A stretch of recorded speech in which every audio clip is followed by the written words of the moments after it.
এই রেসিপিটা সবাই বানায় না, আর যারা বানায় তারা চুপচাপ খায়। কারণ এটা একবার শিখে ফেললে রেস্টুরেন্টে আর যাবার দরকারই পড়ে না। আপনারা অনেকেই বলেন রেস্টুরেন্টে যে দো পেঁয়াজা খাই ওই রকম ঘরে বানাতে পারি না। আসলে রান্নাটা জটিল নয়, কিন্তু কিছু খুঁটিনাটি টুইস্ট থাকে যেগুলো সবাই জানে না। এই রেসিপিতে আমি দেখাবো কিভাবে দুরকম পেঁয়াজ দিয়ে বানানো যায় একেবারে রেস্টুরেন্ট স্টাইল গ্রেভি, যেটা মশলাদার ক্রিমি আর পনিরের সাথে একেবারে মাখো মাখো। সাধারণ মশলা কিন্তু একটু অন্যরকম ভাবে ব্যবহার, আর শেষে এমন একটা স্বাদ যেটা খেয়ে আপনি নিজেই বলবেন এটা কি আমি বানালাম। এমন সহজ আনন্দদায়ক রান্না যদি ভালো লাগে তাহলে সাবস্ক্রাইব করে ফেলুন চ্যানেলটি, কারণ রকমারি রান্নার গল্প তো এখানেই হয়, তাও আবার একটু অন্যরকম ভাবে। চলুন তাহলে চুপচাপ রান্নাটা শুরু করি। প্রথমেই নিয়ে নিলাম 100 গ্রাম পনির। পনিরগুলো কিউব কিউব করে কেটে রাখলাম, না খুব বড় না খুব ছোট, একেবারে খাওয়ার মতো মাপ। এই কাটা পনিরটাই কিন্তু পুরো রান্নার হিরো, তাই একে একটু যত্ন করে কাটাই ভালো। এখানে একটা ছোট্ট টিপস দিয়ে রাখি, বাজার থেকে আনা প্যাকেটের পনির যদি একটু শক্ত লাগে তাহলে হালকা গরম জলে ডুবিয়ে রেখে দিতে পারেন 5 মিনিট, দারুণ সফট হয়ে যাবে। এই ধাপটা যত সাধারণই মনে হোক, এখান থেকে কিন্তু রেস্টুরেন্টে সেই সফট সুস্বাদু টেক্সচারের শুরু হয়। এবার পনির ম্যারিনেট করার পালা।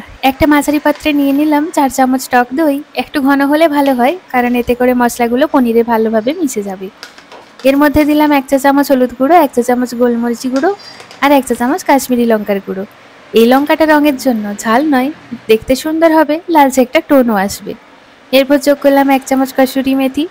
এই শুকনো মেথি পাতা কিন্তু দারুণ একটা রেস্টুরেন্টই ফ্লেভার দেয়, গন্ধ পেলেই বুঝতে পারবেন। স্বাদ মতো লবণ দিয়ে সবকিছু একসাথে খুব ভালোভাবে মিশিয়ে নিলাম। এই মশলাটা যেন একেবারে পনিরের গায়ে লেগে থাকে, তাই মেশানোর সময় একটু ধৈর্য রাখতে হয়। এরপর তাতে দিয়ে দিলাম আগে থেকে কেটে রাখা পনিরের কিউবগুলো। চামচ দিয়ে হালকা হালকা করে মশলায় মাখিয়ে নিলাম। পনিরটা যেহেতু নরম তাই বেশি চেপে নয়, বরং ভালোবাসা দিয়ে মাখাতে হবে। সব মশলা মিশে গেলে পাত্রটা ঢেকে কিছুক্ষণ রেখে দিলাম, কম করে 15 থেকে 20 মিনিট। এই সময়টাই পনির মশলা টেনে নেয়, আর পরে রান্না করলে একেবারে ভেতর থেকে ফ্লেভার আসে। এবার নিলাম দুটো মাঝারি সাইজের পেঁয়াজ। এই রেসিপিতে পেঁয়াজ থাকবে দুভাবে, একটা যাবে গ্রেভির বেশে, আর একটা থাকবে শেষে একটু হালকা ক্রাঞ্চ আর মিষ্টি ফ্লেভারের জন্য। প্রথম পেঁয়াজটাকে কিউব কিউব করে কেটে রাখলাম, মানে একটু বড় বড় টুকরো, যেন খেতে পেঁয়াজের একটা আলাদা উপস্থিতি বোঝা যায়। এই কাটা পেঁয়াজগুলো রান্নার একেবারে শেষে ব্যবহার করব, যাতে মশলার সাথে মিশে গেলেও হালকা টেক্সচারটা থাকে আর দেখতেও জমে যায়। আর দ্বিতীয় পেঁয়াজটা একদম মিহি করে কুচিয়ে নিলাম, এটা রান্নার শুরুতেই যাবে, তেল মশলার সাথে মিশে পুরো গ্রেভির বেস বানাবে। এই দুটো আলাদা কাটা স্টাইলে দো পেঁয়াজের আসল মজা। তারপর এক মুঠো ধনেপাতা নিয়ে একদম কুচি কুচি করে কেটে রাখলাম। এই ধনেপাতাটা শুধু গার্নিশিং এর জন্য নয়, শেষে দিলে রান্নার গন্ধটাও অন্য লেভেলে চলে যায়। আর আমি বরাবরই বলি, ধনেপাতা মানে রান্নার ফিনিশিং টাচ, ঠিক যেমন পাখির চোখে শেষ আলপনা। বলে রাখি, পেঁয়াজ কাটতে কাটতে যদি চোখে জল আসে তাহলে পেঁয়াজটা ফ্রিজে 10 থেকে 15 মিনিট রেখে তারপর কাটবেন, দেখবেন আর চোখ জ্বলবে না। এবার একটা প্যানে নিলাম 1 চামচ সাদা তেল, খুব বেশি না, কারণ পনির ভাজার সময় যেন পনিরটা তেলটা চুষে না নেয়, শুধু হালকা একটা ভাজা লাগে ততটাই দরকার। তেলটা মাঝারি আঁচে ভালো করে গরম করলাম, তেল গরম না হলে পনিরে ঠিকভাবে কালার আসে না। তেল গরম হয়ে এলে তাতে দিয়ে দিলাম ম্যারিনেট করে রাখা পনিরের টুকরোগুলো।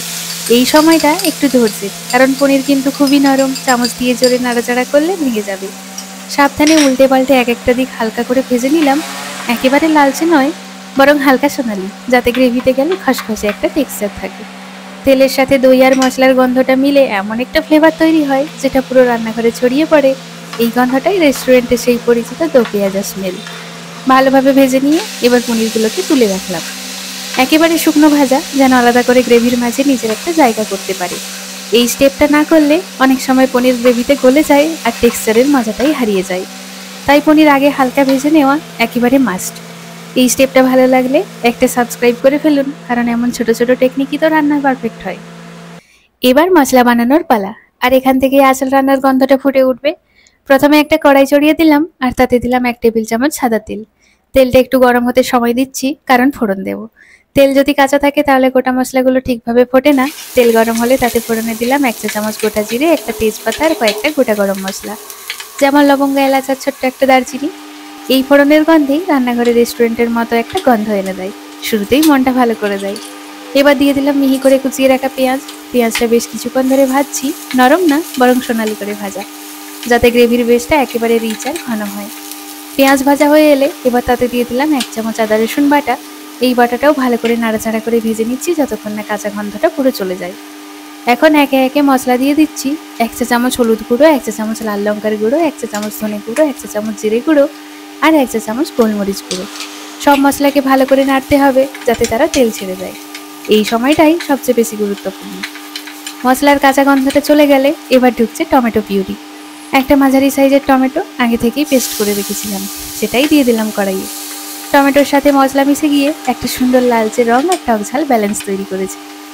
এখন এই পুরো মিশ্রণটাকে কষিয়ে নিচ্ছি যতক্ষণ না তেল আলাদা হয়ে আসে। এবার সেই আগে থেকে ভেজে রাখা পনিরগুলো দিয়ে দিচ্ছি মশলার। সব কিছু একসাথে ভালোভাবে মিশিয়ে নিলাম। এবার স্বাদ আর গ্রেভি ম্যানেজ করতে পরিমাণ মতো জল দিয়ে দিলাম। এই জলটা যেন খুব পাতলা না হয়, আবার অতিরিক্ত ঘনও না হয়, একেবারে রুটি বা পরোটা ডুবিয়ে খাওয়ার মতো ব্যালেন্স। এবার সেই কিউব করে কাটা পেঁয়াজগুলোও দিয়ে দিলাম, যেগুলো রান্নার একদম শেষে দেবো বলে তুলে রেখেছিলাম। সব শেষে ভালো করে নেড়ে কড়াইটা ঢেকে দিলাম। এই ঢাকনাটা কিন্তু রান্নার সবচেয়ে শান্ত মুহূর্ত, কারণ এর নিচেই গন্ধ, স্বাদ আর টেক্সচার একসাথে মিশে তৈরি হচ্ছে 1 প্লেট পনির দো পেঁয়াজা। কিছুক্ষণ পর ঢাকনা খুলে দেখলাম পুরো কড়াই থেকে এমন একটা গন্ধ আসছে, মনে হচ্ছে যেন রেস্টুরেন্টে ঢুকছি। হালকা করে নাড়াচাড়া করে নিলাম, সবকিছু একসাথে মিশে একেবারে জমে গেছে। গ্রেভিটা এখন একদম মাখো মাখো, না বেশি শুকনো না একেবারে তরল। রুটির সাথে খাওয়ার জন্য একেবারে পারফেক্ট। এবার তার উপর ছড়িয়ে দিলাম 1 মুঠো কুচনো ধনেপাতা আর কয়েকটা চেরা কাঁচা লঙ্কা। গন্ধটা যেন একটু ঝাঁঝালো, একটু টাটকা। ভালো করে মিশিয়ে নিয়ে গ্যাসটা বন্ধ করে দিলাম, আর এইভাবেই তৈরি হয়ে গেল একেবারে রেস্টুরেন্ট স্টাইল পনির দো পেঁয়াজা। এরপর আলাদা একটা পাত্রে তুলে রাখলাম পরিবেশনের জন্য। একটু ধোয়া উঠছে, একটু গন্ধ ছড়াচ্ছে, আর পাশে যদি থাকে গরম গরম রুটি বা পরোটা, তাহলে ব্যাস আর কিছুই চাই না। তাহলে কেমন লাগলো আমার আজকের রেসিপি? ভালো লাগলে অবশ্যই সাবস্ক্রাইব করে পাশে থাকবেন। দেখা হচ্ছে পরের আরেকটি মজাদার ভিডিওতে। সবাই ভালো থাকবেন, সুস্থ থাকবেন। আজকের মতো টাটা।